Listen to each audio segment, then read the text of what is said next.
Good evening, everyone, wherever you are around the world. Welcome to a very special presentation that is brought to you by the Ottawa Jazz Festival, debuting, in fact, three pieces of music from three different good evening everyone wherever you are around the world. Welcome to a very special presentation that is brought to you by the Ottawa Jazz Festival. I'm Heather Bambrick, and I am delighted to be hosting this event, and on behalf of everyone involved, from three different good evening everyone wherever you are around the world. What do I say about this special presentation that is brought to you by the Ottawa Jazz? I'm Heather Bambrick, and I am delighted to be hosting this as a radio host and as a performer. From born and raised in different good evening everyone wherever you are and performing. What do I say about this special presentation that is brought to you by Times? I'm Heather Bambrick, and I'm delighted to be hosting this as a radio host fellow musicians from born and raised in different good evening everyone wherever you are and performing. What do I say about this special presentation that is brought to you by Times? I'm Heather Bambrick, and I'm delighted to be hosting this as a radio host at the East Coast Music Awards. I could go on and on and on about him, but instead I'm just going to say it is a delight to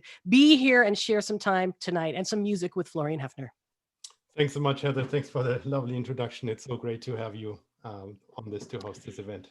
It is an honor to be a part of this, and I'm delighted that you've done this. This is so unique. It is such an interesting endeavor. So let me just quickly, before we get into it, how long have you been working on this?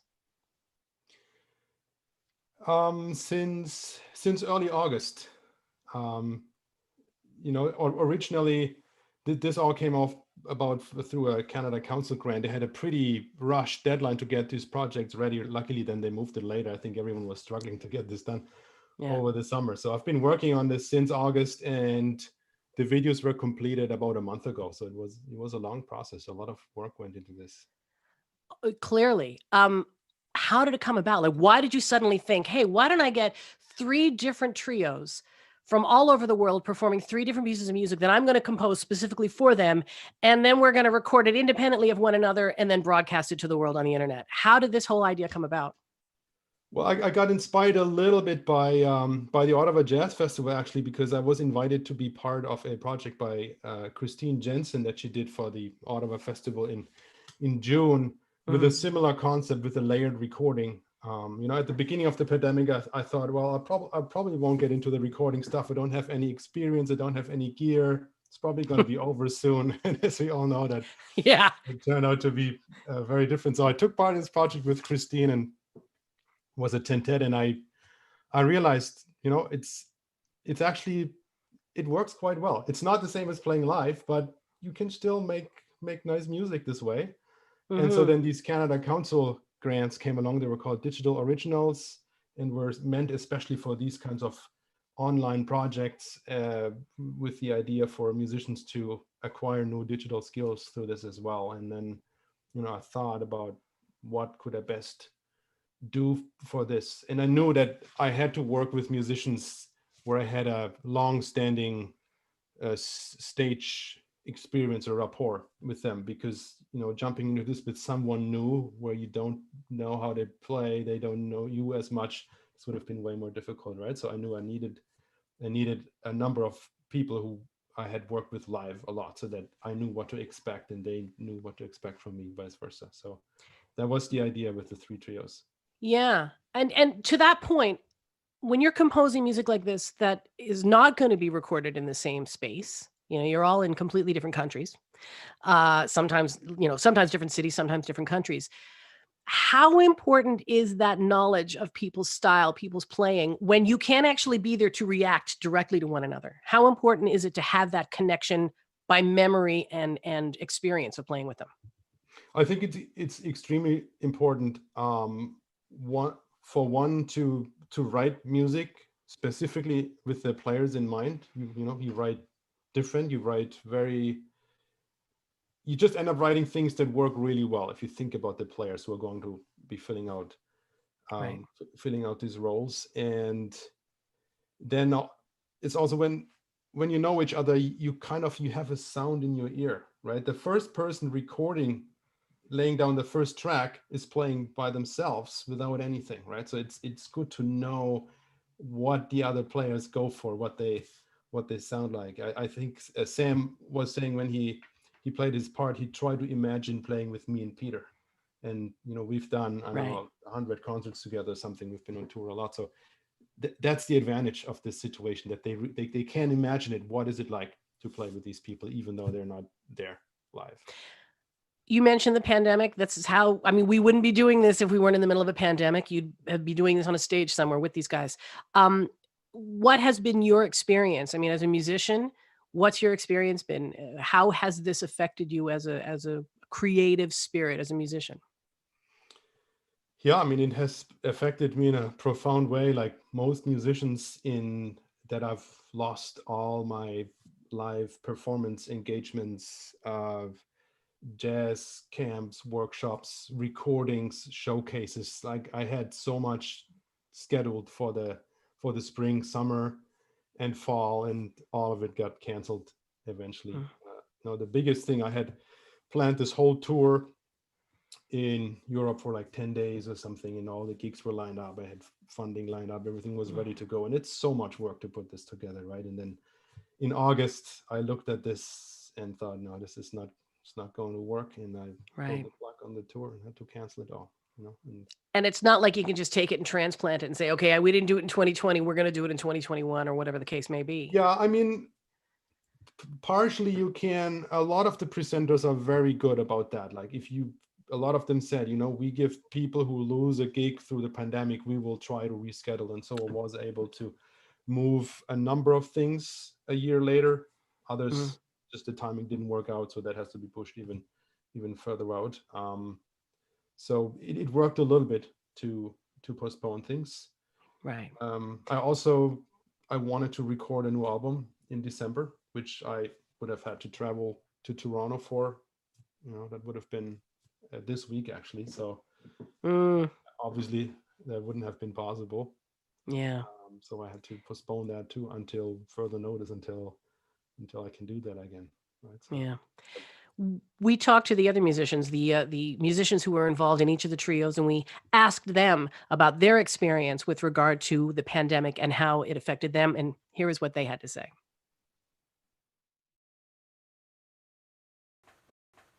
The pandemic definitely has impacted us artists a lot. Basically, all of our interactions with other musicians and the audience, and the whole symbiosis and energy exchange just stopped. Basically, within 1 week, became clear that this was not going to happen for a long time. Nobody knew how long, really, but yeah, this is a big change in my life, and it's of course hard to not have that artist musician's life that I love so much and have had for, I don't know, 20 years. But it's also been interesting to have all of a sudden a lot of time on your hands to, learn things you wanted to learn, practice things you want to practice, finishing songs, recording a lot, producing. So for that, it was almost a blessing in disguise, and also just a regular practice schedule, which I feel like I haven't had in decades, because when you're on tour or in the studio or rehearsing all day, and it's hard to have a routine. So that was a positive. The pandemic has been difficult for a lot of musicians. The main way that I think the pandemic has been a challenge is that musicians, we find our community, and we find our social life in our vocation, performing, interacting with audience, interacting with other musicians, going out to play music is all part of a social structure that we find ourselves, and this pandemic has really taken that away from a lot of people's lives, my own included. So I sort of, you find yourself being a little more isolated and just not having people around you like you're used to. I think that's been the biggest impact of the pandemic on my life as a musician. Of course, like so many, I had a very busy summer planned, and that fell through in a matter of days and weeks.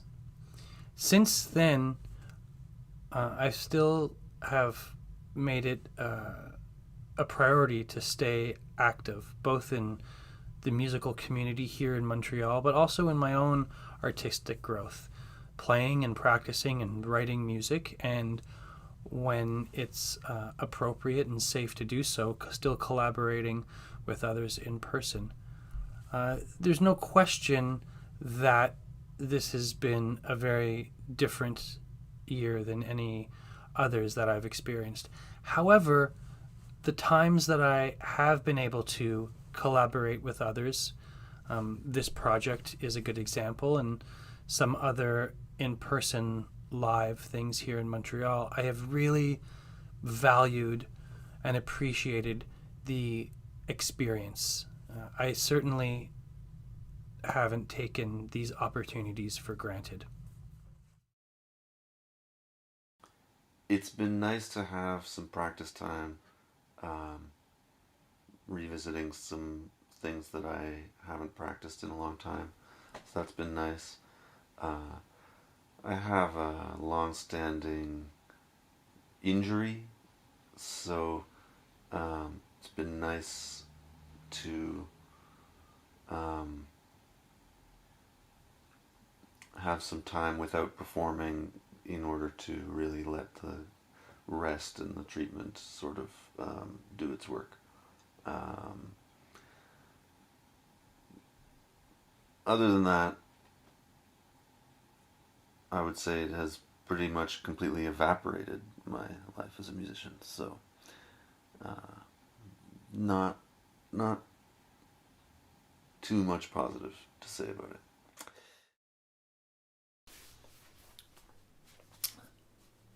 So the pandemic has had some curiously positive effects on my life as a musician.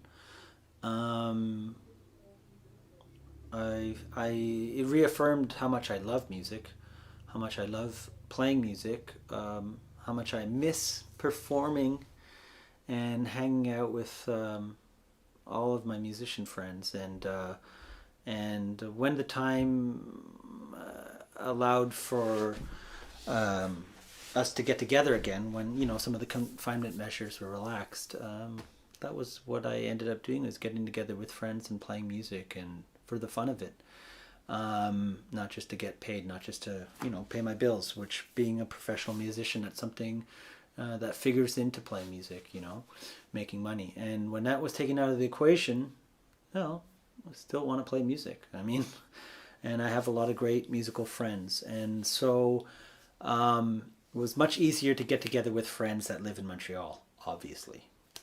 And so that's what we did, and I won't get into that too much, but definitely have had an amazing time playing music with a lot of really wonderful Montreal musicians.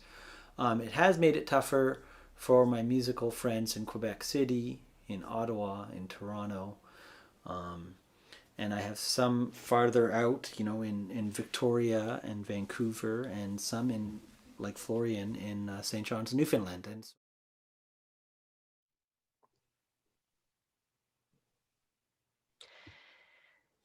A lot of stuff there that I'm sure a lot of people can relate to. We didn't hear from one person in the video, but I know that Florian, Sam, was in touch with you, Sam Unning, about this, and he had some things to say about it as well. Yeah, he just sent me a couple of written messages about this. So for him, he's saying it's been had a positive effect as a whole. Big change in pace, of course. What happened to him, that he went on a short holiday in the summer. They left Melbourne for a coastal town called Port Victoria, and then Melbourne went into a hard lockdown. So him and his wife, they just decided to stay there in Port Victoria. So that's where they spent 4 months. That's where he recorded this his part for this video. So he's saying he just had way more time for creative work. He got to collaborate with a legendary Indigenous Australian singer and songwriter there. His name is Archie Roach. Was able to do some songwriting himself. So I think for him, it's been quite a positive experience, right? But as we heard from a number of the other musicians, it's been challenging for a lot of us. Yeah. I mean, you can try to find the positive, but I think overall, for people that make this art out of spontaneity and collaboration and connection and conversation, musically and otherwise, I think it's a challenge. Yeah. We're just about to listen to the first of the three pieces that we're debuting for this tonight. First of all, how did you choose which musicians were going to play on which piece? Well, so the pieces, I was in the process of writing pieces for a new album, and then this grant came along. So I thought, well, I'll write three for this project, and I have a certain sound in my ear for each of the duos. I've worked with them in different contexts, right? Like with Sam and Peter, we've played with my quartet a lot, where we're playing like a lot of like New York style contemporary jazz with a lot of hits and difficult rhythms and grooves and that kind of stuff. So I try to connect to that and write a piece in that realm. And with Andrew and Nick, we have more free sections within the pieces. So I wrote a piece within that environment. And then with Adrian, Jim, I wanted to do a swinger with them, so I wrote this 3/4 swing. But either of these groups would sound great on either of the tunes as well. They're all really versatile. That's just the combination that came to mind. Yeah, of course. Tell us a little bit, before we hear the tune, tell us a little bit about The End of the Tunnel. Yeah, so my writing for this new record was influenced by some minimalist and post-minimalist classical composers, which I'm a huge fan of. I've been listening a ton to Philip Glass, Nico Muhly, Bryce Dessner. I just love that style of writing. And so a lot of the pieces I wrote, they have some kind of repetitive element, an ostinato going on, or some kind of a tremolo that stays, or pedal point. So I try to work a lot with these repetitive effects that you find in minimalist and post-minimalist music, and you'll hear that in The End of the Tunnel as well. There's this ostinato in the right-hand piano that kind of threads through the whole piece and changes colors, and the melody is more happening in the bottom with the left hand. That was the idea behind the tune. We're going to talk about the process of how you did it, but let's listen to the piece first. Debuting tonight on this very special presentation, three trios across the globe. This is, of course, Florian Hoefner on piano, Sam Anning on bass from Melbourne, Australia. Actually, no, he wasn't in Melbourne. Where was he when he recorded Port this? Ferry.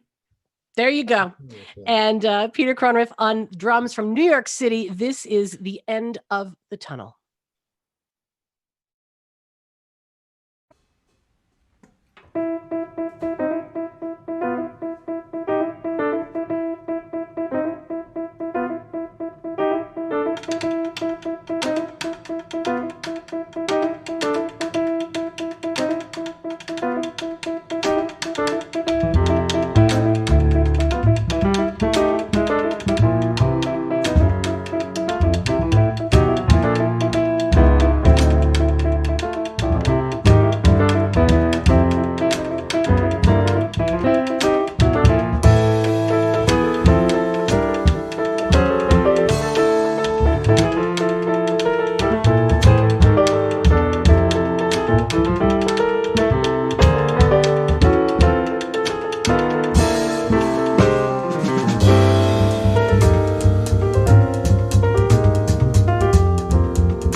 That was The End of the Tunnel, written specifically for this very special presentation and it's brought to you in association with the Ottawa Jazz Festival of 3 trios across the globe. Florian Hoefner, along with Sam Unning and Peter Kronreif.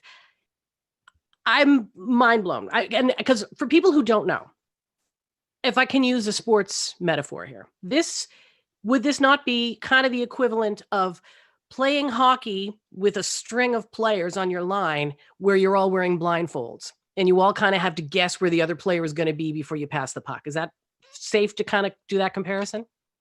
Kind of, with the chance for replay, I guess, right? That's what we did to solve this problem, right? So all of these videos you're hearing tonight, they're recorded asynchronously, so we're not actually playing together. It's a layered multi-track process. That's the only way to make it work.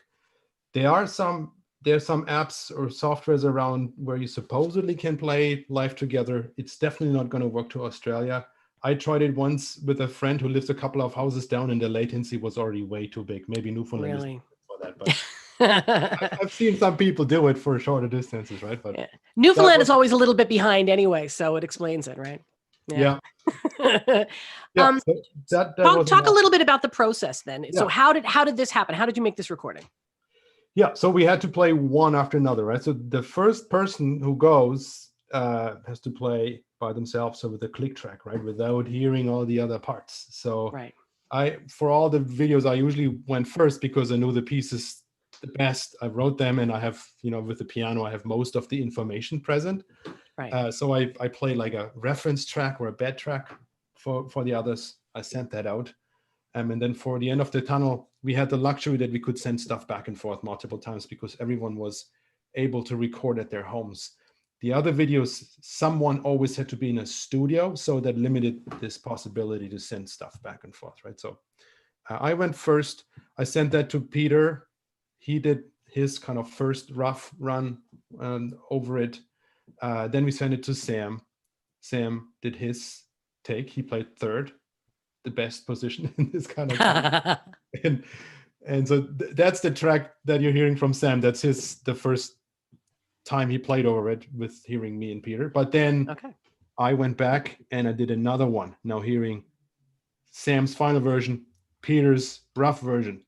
So I played another one on top of that. And then I sent that back to Peter. And then Peter did another one at the very end. And that's what we're hearing, right? So Peter and I, we each had two runs at it. Yeah. So that way, if there were subtle, as you say, rhythmic shots and patterns and things and little hits that you had to make, you had a chance to make sure you could get them a little more crisply. Yeah, well, you just have a chance to react to what the other people are doing, right? If I play first, I can't react to anything. They can only react to me, right? So the reaction is a one-way street only. But if I get the chance to play again, so they may have reacted to something I did in my first take, and then I can react to what they did again. So, it brings us a little bit closer to the live situation where we can always react two-way in real time. Right. And that's what this is. I mean, so much of this music is about spontaneous reaction, creation, hearing something that someone does, picking up on a message and going with it. And so to be able to try to do that in a situation where you're all recording separately, of course, is going to be a challenge. It's a challenge. And it's also, you're not feeling the same living support from your bandmates when you're soloing, right? Because when you're soloing, everyone is kind of soloing together. There's maybe one person who leads the solo, but everyone is supporting, and that support is just not as organic and living. They play with the support that they imagine, but you have to find that when you're tracking over top of their pre-existing part. So yeah, it's harder to make it sound natural and to give it some breath. Right. You've played with all of these musicians before. They've obviously played your music before. Why did you choose to write 3 new pieces of music for tonight rather than just pick a tune they've played, they know? They could probably do it maybe differently or whatever. Why all new music for this? Well, first of all, I was in the process of writing anyway, so I was in that mindset. It was a great way to try out some of the new tunes. And I also thought the existing tunes, they've all been recorded live or in a studio with us together. So I didn't think I could do anything new or better than that in this Right. kind of context, right? So I thought at least I want to have some new material that also allowed me to adjust a little bit for this new recording situation. Yeah, just create something that wasn't there before. Right. You mentioned that some of the guys were recording at home, some were recording in a studio. You've done both now. What is the process? I guess maybe not the process, but what is the feeling? What are the differences, challenges, benefits of recording at home versus going to a studio? Without, with the obvious thing being cost, of course. Yeah, right. Cost is a huge benefit at home, of course. Time as well. That's related to cost. Studio you usually book for 2 days maybe, and then you gotta get your 8 to 10 tracks in, however many you're doing. At home, you don't have that constraint, right? You can do more and more and more takes. I think Peter talks about that in one of his little videos he sent, that's an advantage, but it's also a curse, because if you're perfectionistic, you keep going, and then you end up having 15 takes at some point. But generally, it's nice to be in the comfort of your home. You don't have to travel anywhere. You can do it at a time you feel good, if the circumstances allow for it. That's another part of it, right? Because during this pandemic, you and I talked about this before when we were just discussing this tonight. This is a weird time for everybody, being in the middle of a pandemic. People are doing home renovations and, or projects where you're kind of going, hey, I'm trying to record a record here, or whatever the case may be. Did you run into that when you were recording? Oh, absolutely. Yeah. I mean, a studio is also somewhat soundproof and, decoupled from the outside, but I didn't have that in my home. It's an old downtown home in St. Johnson. There was a lot going on. And my neighbors had a huge construction project that went on for months. And right when I was recording, I remember I just got my piano tuned for this recording, and the tuner said, "Oh, do you hear all that hammering? That's going to be quite hard to record." That's when it dawned to me that this was going to be tricky. So I had to find the times when the workers were on break, and I also had to coincide with times when my son was out of the house, either at childcare or out for a walk or something, so it would be quiet. And then would start recording, and then the UPS truck pulls in on the street. So there was a lot of luck involved getting quiet takes in during this recording. Yeah, exactly. We talked to Andrew Downing about this, and this is what he had to say about his process of recording at home. One of the benefits of doing a layered recording like this, where everybody's at home, is that you get to be at home. And my home is a place that I feel a tremendous amount of comfort. So to be able to take my time for recording without there being big studio costs, without there being schedules, is actually kind of nice. That's one of the benefits of doing a layered recording like this. One of the challenges, of course, is that you don't get to feed off the energy of the other musicians. You're sort of isolated, doing your part, and doing that just means that you don't get to sort of get the musical energy that's in the room when you get to play with people. Even in a studio where you're on either side of a wall, you still feel an energy of the immediacy of the music that you don't quite get in a layered recording like this. Andrew Downing, who is going to be featured as one of the members of the trio for this next tune, which is The Day Everything Stopped. Florian, tell us a little bit about this tune.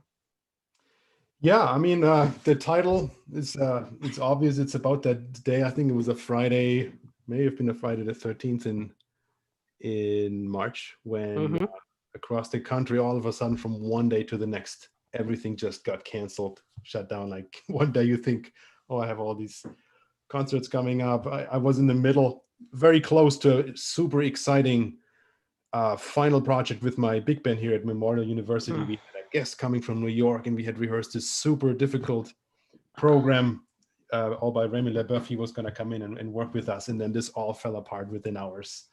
I still remember this day very clearly. So I tried to capture this kind of experience with the tune. Again, it has a lot of repetitive elements. There's a right hand ostinato going on for the first half of the tune almost, and then it suddenly stops and creates this really sparse texture. So that's where I'm trying to capture that day, what happened. And yeah, this tune has some more rubato, freer sections for Andrew and Nick, which had their challenges recording them as well. We can talk about that maybe once we've listened to it. Absolutely. This is, well, 2/3 of the trio based in Toronto. It is Andrew Downing on bass and Nick Fraser on drums, and of course, Florian on piano. The Day Everything Stopped. It is the second tune on 3 trios across the globe.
the day everything stopped. Florian Hoefner on piano, Andrew Downing on bass, Nick Fraser on drums. You are watching a very special presentation brought to you in association with the Ottawa Jazz Festival, 3 trios across the globe with Florian Hoefner. You mentioned before we listened to the tune, first of all, beautiful. I mean, how great is it for us to be able to hear this music for the first time and watch it being created in such a unique way? So bravo to you. It's gorgeous. Thanks, Heather. You talked about the idea that the rubato, which for people who don't know, rubato basically means robbed time. It means there's no tempo, there's no counting, there's no metronome going. It's all about freedom. How challenging is that in this situation where you're recording in this way? Yeah, well, we had to adjust the process. Different people had to go first in different sections, right? So obviously Nick's big drum solo, he had to be the one who does that, and then we had to put in the outhead that happened after. So we recorded that in 2 sections. Like we just did a new start for the outhead, and then we added that on in the end. It was actually challenging for the video because I needed some footage to bridge that gap between the end of the drum solo until it started, but everyone was they had left their chair, or they were just coming back, getting rearranged on the instrument, right? So that's why I think we see Andrew, he was luckily there ready. We see him before it cuts back to everyone because everyone wasn't ready, right? I also made a mistake. Well, I mean, this is all, we're honest about the process. When the parts I did first, I recorded without headphones, but then when I had to do the parts where I was second or third, I needed headphones, of course, to hear the other. So that's why in the video you sometimes see me without headphones, and then suddenly I have headphones on, right? It's the tricky eyes are going to get the editing stuff, right? Yeah, that's right. It's that's due to the process, right? So again, I sent them a first reference track, and then I think Andrew did his part. Then Nick did his. He's actually not in his home. He went to a friend who has recording gear because Nick doesn't have any not recording gear to do these kinds of things at home. So he only had he had booked 4 hours or something. That was his only chance to record. So he had to get everything in and then send it back. And then Andrew and I did a couple of edits, and I did a rerun for the solo section.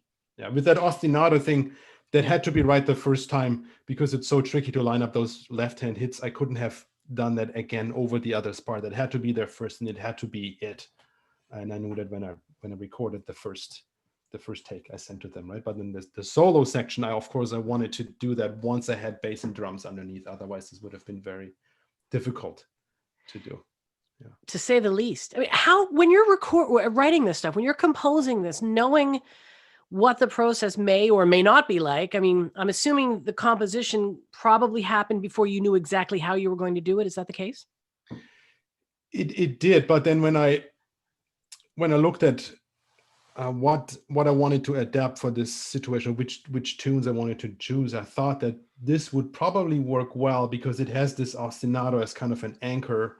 And I thought through the process how we could do these rubato sections before I decided that's the piece we're going to do. Right. And I checked back with Andrew and Nick, how do you feel about doing it this way? And they had their input too. So we found a way to do these rubato sections. Yeah. How do you create a sense of spontaneity and life and spontaneous creation and invention that is so much a part of playing this style of music? And that's what jazz is all about. Does that stay in the back of your mind as you're writing, knowing that this is what you're going to have to do to record this? Yeah, absolutely. Definitely for the solo sections. I mean, there's spontaneity in the heads as well, to a smaller degree, but I definitely keep that in mind for the solo sections. And with these open sections for the bass and drum solo, I really wanted to give them all that freedom to really show their great skills as improvisers that they both have. And it was a way to open this up and give this opportunity for really free, spontaneous improvisation without a form underneath or a chord change. The next 2 gentlemen that we're going to hear, based in Montreal, Adrian Vedady and Jimmy Doxas, these guys recorded together. Is that correct? That's right. Jim's dad has a studio in Toronto, sorry, in Montreal, a very good studio. So that was super lucky. They were able to go there together and actually record at the same time. And that was great for me to have that track to work with. So it made the process a little bit easier knowing that at least that was one barrier that was removed. Exactly. We also couldn't send stuff back and forth. They couldn't go again since they were in the studio. But since they were able to play together, their track was it was really great to play with. Yeah, again, I did a first reference track for them. They did their thing, and then I went over it again. That's what we're hearing in the video. And with these two guys, you've played with them quite a bit. You've not recorded with them before. That's right. I've played with them quite a bit in Montreal. Jim has also done a couple of gigs in Toronto with Andrew. Actually, they help out. And yeah, I love playing with them. Again, they have different voices than Andrew and Nick or Sam and Peter. They're both super energetic players. That's what I love about them. Super creative, and they've got such a good groove and swing, and they play together so much. And you notice that working with them, they're such a tight team, and it was great to have that especially for this project. I mean, the piano trio itself is a very unique animal in having to have that connection and that tightness. Yeah. So big bonus that they were able to have this, having played together so much. Now that you've done this, do you have any plans to record with them? That's definitely in the back of my head. At some point, I would love to record something with them because I enjoy playing with them so much. Tell us about the tune that you've written for Jim and Adrian. It's called "Last More Time." Yeah, so that tune is a little bit different than the ones we heard. It's not in along those minimalist lines. It didn't use any of those elements. It's just like a feel well tune. It swings nicely. The chord changes are really fun to play over. I wrote this for my son Max. He's 3.5, and after the lockdown, it was just so great to have him around as a cheerful person. And he's into music. He plays all kinds of instruments, how a 3-year-old plays them. So we had jam sessions together. That was my only live playing experience for quite a while. But he's good. He's responsive, and you can make music with him. So this piece is dedicated to him. The title, that's something he used to say when he was a little bit younger, when he wanted to do things again, like he mashed together last time and one more time. So he always said last more time, but you knew that it wasn't going to be the last time. He always wanted another one. It fits well for the tune because it's a circular form that always leads you back to the beginning. So you want to keep going on it. I love it. We should also remind people that if anybody has questions, we are live, of course, on Facebook and on YouTube. So if people have questions about this process, questions for Florian about anything involved with this, we would love to hear from you. You can just type them in, and we will be able to look at those at the end and respond as best we can. Let's take a look. Actually, before we do that, the process of this, we wanted to hear a little bit about how the guys approached this, about what the experience was like for them to do this. So we asked Jim Doxas and Adrian Vedady to talk a little bit about their experience recording with Florian in this way, and this is what they had to say. It was a privilege working on this project, something that I had never done before, recording improvised music, but separated and in effect layering our parts. I was privileged enough to record here in Montreal with a bass player named Adrian Vedady. So I think what we tried to do is really to be supportive. So when Florian overdubbed his part, we were there marking sections and providing some textures and colors, so he had the ability to play to his full potential. And as you know, he's a fantastic improviser. This tune, the specific tune that we played on, a beautiful tune in 3/4, and it was actually quite easy. Florian writes so well that the music plays itself. Again, we were just there adding some textures and colors and being clear on the different sections and the form. So there was no discrepancies when Florian was overdubbing his parts back in Newfoundland. And so when the opportunity came up to do this, perform this song with Florian, this beautiful song that he wrote, I was, ecstatic. And it was, curiously enough, not that difficult to do. And I guess I thought it would be. I mean, part of it has to do with the fact that Jim Doxas was playing on it, and we just went over to the Doxas family studio in Point Claire. His dad, George, recorded, we did a quick setup, Jimmy and I in the sort of big room of the studio next to each other, just playing along with the track. And, we did one take. And it went pretty smoothly. So, Florian could have very well been in the piano booth. He wasn't, and the track was something that Jim played along with a little bit, and I played along with a little bit prior to getting together in the studio. But it went actually fairly smoothly, and so in a strange way, it wasn't that difficult to do, and part of me thought, this is kind of a neat thing. And sometimes in the past when Florian's come to town, I mean, we just literally get together for rehearsal on the day of the gig and run everything and then go and play the music, and then and then that's it. And then we hope to do something in the future, and then when we do, it still ends up being a rushed thing. So this was kind of a neat way of going about preparing some music, and I think the results were quite wonderful. And I thought Florian did a great job after we recorded our parts to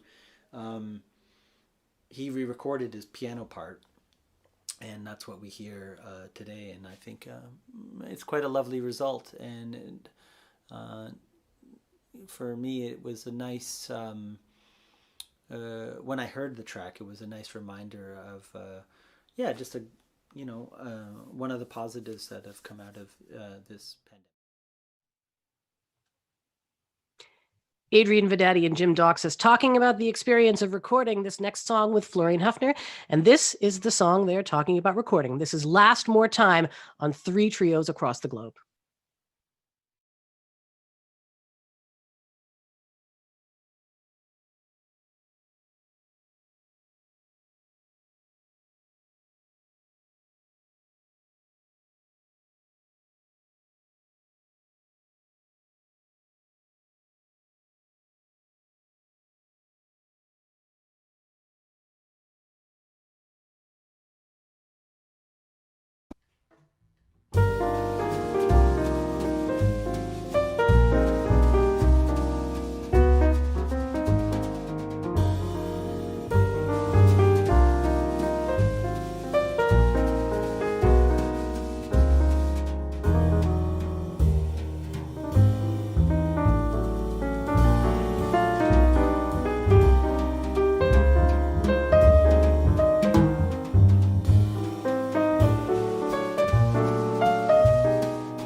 That is Last More Time with Adrian Vedady on bass, Jim Doxas on drums, and of course, Florian Hoefner on piano on 3 trios across the globe. Florian, I was watching your face when you were, because while the video was on, we can see the video, but we can also see each other. You had a really unique smile on your face when you were listening to that. What are you thinking about when you're hearing these pieces of music and watching the videos as they go out to the world right now? Well, I'm just glad it turned out the way it did. I'm happy with the result, with how they came out. I wasn't sure going into this how it would be in the end, Yeah. But also just sound wise, it's the first time I recorded in my home.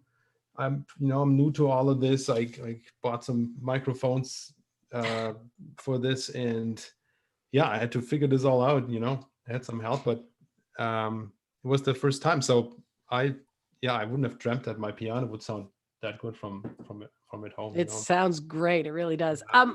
Where this is concerned, you had to learn some skills. I mean, even just the videography for this. How much, were you editing the video as well? Yes. Yeah. I did everything that was part of the idea for this grant. So yeah, I had to start learning how to record my piano well, how to put the tracks together, how to edit, how to mix, master, and how to do the video as well. Wow. I had some help. My friend Nick Bonner, he's a great sound engineer. He recorded my last album, First Spring.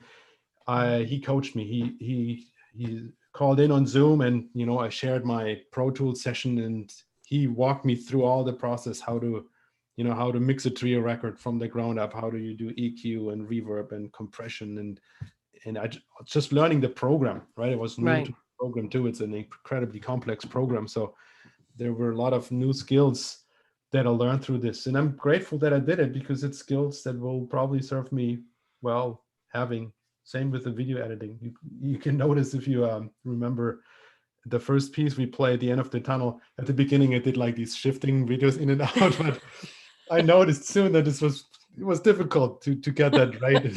So the rest of the videos, it's just simple cuts. That's what I was able to do. When you're talking about the skills that you've learned, I mean, how much of this are you going to continue? Is this something that, okay, you've learned it now for this, say 10, 12 months, however long we're going to be in this? Is this going to be something you think, okay, I got it, I've learned it, done, I'm not going to use it again? Or do you think this is going to carry over into the next phase, whatever that's going to look like?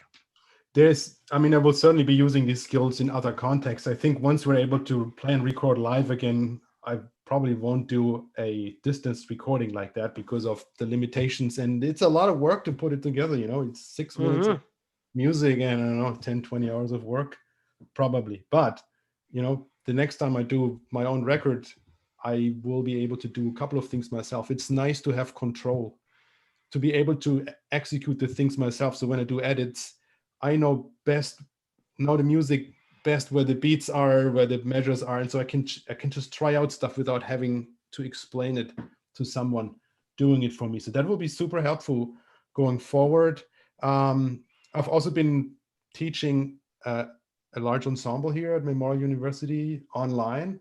So it was similar layered multi-track recording process. So those skills already came in handy to be able to deal with the 18-piece ensemble and putting all the tracks together and mixing it. Yeah, and video skills, that's golden even after the pandemic. Even if it's a live concert that I shoot on video with a couple of cameras, I know how to put that together now. It's extremely valuable to have learned that through this. What's the biggest thing you're going to take away from this project? Is it the skills that you've learned, or is there something else that you're going to take away from this at the end and go, I'm really glad I did this because? It's a big thing. The skills are definitely a big thing. The other thing is, I'm just so glad I got to do something meaningful musically during this time. And I wrote all this new stuff, and I didn't want to sit on it for maybe a year by the time I get to play this with someone. So it was just great to get something out and to hear these pieces and connect with with all of those friends. It was a great opportunity, right? I wouldn't have been able to play with Sam in Australia this year. Like, that's a big effort to get out there to get him here. So, there are advantages to this whole situation, and I'm very glad. Yeah. with it. Well, and I think that's probably one of the things that we can all look at and say, well, yeah, we're not able to do things in person and whatever, but we don't have to worry about travel grants. You didn't have to book a flight. You didn't have to pay for a hotel. And so you're right, there is that side of it. Yeah. What's coming up next for you? What do you have planned next? Well, I mean, I almost can't believe it. I will be playing live pretty soon. I have a little tour coming up in Newfoundland. They have these wonderful arts and culture centers throughout the province. And I will be doing a tour with Jim Vivian on bass, who just moved to St. John's, which is fantastic news. So we'll be playing duo live in person without video. People will be in the audience. It works in Newfoundland because luckily the pandemic is not so bad here, and they're all large halls and people will be distanced. So everything's going to be safe. So that's my next thing. Looking forward to playing live. And then there are a couple of live streamed concerts through the Music at Memorial concert series. I think I'm doing one on August 21st with Danny Orr on saxophone. That's going to be a fun concert as well. And people can find all of this information on your website. Absolutely. Yeah. It's all there. Yeah. This has been fantastic. I don't know if you've gotten any particular questions. We've kind of been trying to monitor the questions as we've been going along. We have people watching all over the place, and people have been saying hi, which is great. And we're really glad you're here. This is an exciting event for us. Certainly thrilling for Florian and everybody involved. So thank you for being there and for watching wherever you are. And I think, we answered a question from Garrett already in one of the comments we made. Garrett was wondering, how is this going to change the way artists work? It's already starting to change the way artists work, clearly, as Florian has demonstrated, through this whole process. Will you do another one of these things, or will you just take a nap? Yeah, I'd probably not. I won't be taking a nap, but I have a lot of other projects on the go coming up, and then I hope that the pandemic is going to be over at some point in the coming months, right? So, I'm looking forward to live collaborations and projects again. It's a ton of work. I mean, I don't know, like this has probably been 30, 40 hours to put these videos together with the learning process and the mixing and everything. So. Well, it has definitely been worth it. As a fan, I've known you for many years now, and huge respect for you and for what you do. So as a fan of yours, I'm really glad we had a chance to hear this music. Personally, I'm glad I was able to chat with you about it and be a little cog in the wheel, if you will, of this whole process. So thanks for inviting me to be a part of it. Also, from our perspective, Julian has been behind the scenes here. Julian Sullidy, who's been helping us out and cueing us and letting us know how things are going. So we want to thank Julian. And there are a few more people that we want to thank as well. Yes, absolutely. Thank you, Heather, first of all, for being willing to come on board and host this thing. For me, this is kind of, I'd almost rather be on stage playing. That's what I'm used to, right? Like an event like this, I've never done this really. It felt weird to have this event, and I didn't have to worry about warming up or playing at all. It's already all there. It's just the talking. So I was so glad that you led us through this event so professionally and lovely. So thank you so much.